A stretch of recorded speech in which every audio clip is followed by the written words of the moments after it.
Wala na talaga sa hulog itong si Amy Marcos.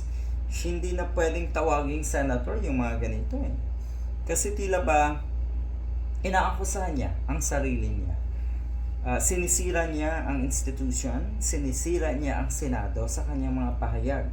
Lalo na po nung sabihin nga niya na eto daw na budget, 2026 budget, ay mukhang pwede daw magamit para sa pagsulong ng impeachment complaint laban kay Sara Duterte. Or hindi niya sinabing pwede.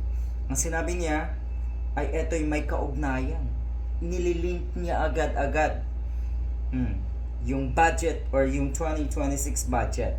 Sigurado daw na magagamit ang parte ng budget na yan para sa impeachment case ni Sara Duterte.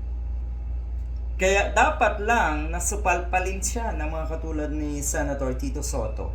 O ayan, yaan ang nangyari sa iyo. Sinupalpal ka ngayon. Ang sabi ni Senator Soto, financial aid under the 2026 budget cannot be dangled to lawmakers to push for Duterte's impeachment as the 2026 General Appropriations Act already features the anti-EPAL provision. Yan. Bakit kaya nasasabi ng isang Amy Marcos yung ganito? Ang ibig bang sabihin nito, kayo yung pinakakabado?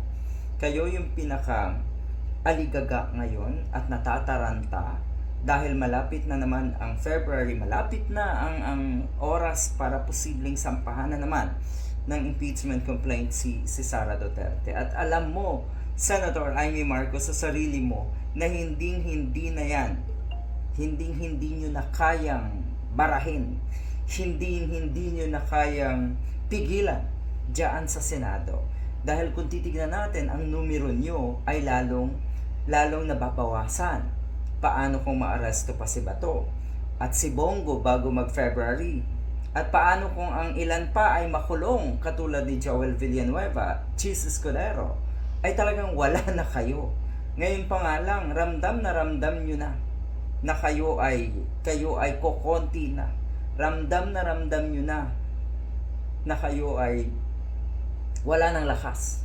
Na kayo ay nauubusan na ng power.